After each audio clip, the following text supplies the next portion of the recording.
Hello everyone. या व्हिडिओमध्ये आपण इयत्ता 6वी स्टँडर्ड 6 इंग्लिश बुकमधील 1.1 मान्सून याचे क्वेश्चन आन्सर बघणार आहोत. लेट्स एक्सप्लोर मध्ये क्वेश्चन विचारलेला आहे. Name the 5 seasons of India and tell one features of each. आपल्याला इंडियन सीझन्सचे 5 नेम सांगायचे आहेत आणि त्यांचे फीचर्स पण सांगायचे आहेत. Only one feature. तर इथे फर्स्ट सीझन आहे स्प्रिंग म्हणजे काय वसंत ऋतू. सेकंड समर ग्रीष्म ऋतू. थर्ड रेनी किंवा मान्सून सीझन आपण त्याला म्हणतो म्हणजे काय वर्षा ऋतू. ऑटम म्हणजेच काय शरद ऋतू. आणि विंटर म्हणजेच काय शिशिर किंवा हेमंत ऋतू. तर स्प्रिंग ऋतूचे फीचर काय weather is pleasant and flowers Bloom.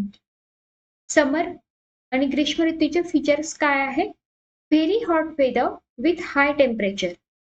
Rainy season मध्ये काय असतं heavy rainfall occurs across much of the country. Autumn clear skies and moderate temperature after the rains. Winter cold weather especially in northern India.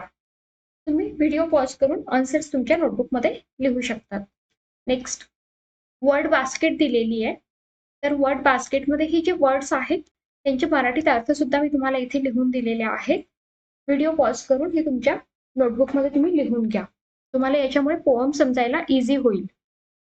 Parch very dry and hot कोरडे व उष्ण तहानलेले. Streak flash of light प्रकाशाची चमक लखलखाट. Shimmer म्हणजे काय shine with the soft light that seems to be moving मंद प्रकाशात चमकणे किंवा झळाळणे. पिटपॅट हा काय असतो पावसाच्या थेंबाचा टपटप आवाज असतो पिटपॅट म्हणजे. ड्रेंच म्हणजे कम्प्लिटली वेट पूर्णपणे भिजलेले. होस म्हणजे काय the rivers flow strongly as if spring water जोराने वाहणारे फवाऱ्यासारखे पाणी उडवत वाहणारे फवाऱ्यासारखे पाणी उडवत वाहणारे. आता आपण क्वेश्चन आन्सर बघूया. सी क्वेश्चन आहे filling the blanks using appropriate words from the poem. Poem मधले अप्रोप्रिएट वर्ड्स आपल्याला यूज करून फिलिंग द ब्लँक्स फिल करायचे आहेत. First the land has answer आहे dried. The rivers are thirsty or host. The clouds are dark. feathers spread, the peacocks sway. Bolts of lighting streak and shimmer. D question आहे complete the sentences using your prediction. First, if it does not rain, जर पाऊस नाही पडला तर काय होईल. मग काय होईल तर लँड रिमेन ड्राय जी जमीन आहे ती कोरडी राहील. If it rains continuously then continuously म्हणजे सारखा पडत जर राहिला पाऊस तर काय होईल the fields will be drench म्हणजे जे शेती आहे किंवा जी जमीन आहे ती पूर्णपणे अशी भिजून जाईल जर सारखा पाऊस पडत राहिला तर. ई क्वेश्चन आहे find and write the words from the poem that rhyme with. Rhyming words तुम्हाला शोधायचे. खूप इझी क्वेश्चन आहे हा. बार्कसाठी रायमिंग वर्ड आहे पोएम मध्ये दिलेला कवितेत दिलेला lark. Wonder thunder. Merry cherry. Yard hard. Next question आहे question number F. Read the poem and complete the given table.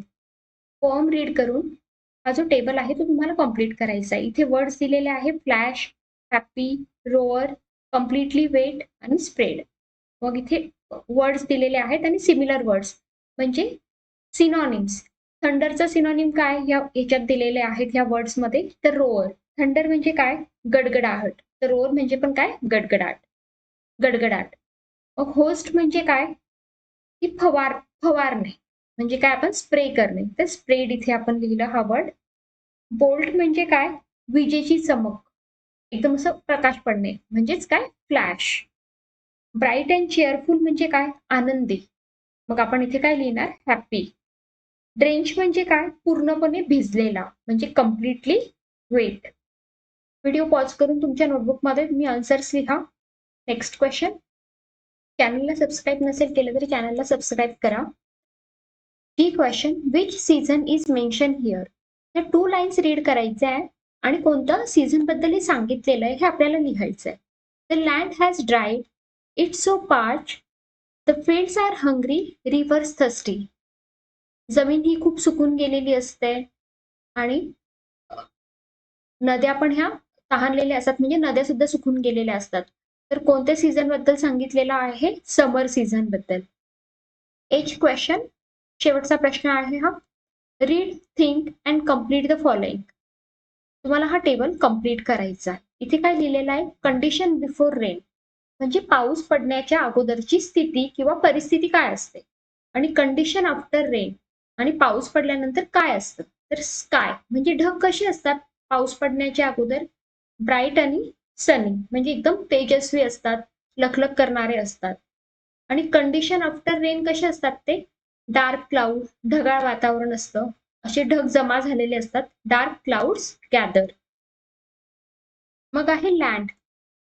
Land काय असते? ड्राय अँड पार्च, म्हणजे काय? कोरडी आणि तहानलेली. आणि पाऊस पडल्यानंतर कशी असते? ड्रेंच अँड सोक, पूर्णपणे भिजलेली. अर्थ, पृथ्वी कशी होऊन जाते, धरती कशी होऊन जाते? ड्राय अँड थर्स्टी, पाऊस पडण्याच्या अगोदर. आणि पाऊस पडल्यानंतर हॅपी, ग्रीन, चेअरी, म्हणजे आनंदी, हिरवीगार, प्रसन्न होऊन जाते. Thank you so much. Subscribe the channel and like the video.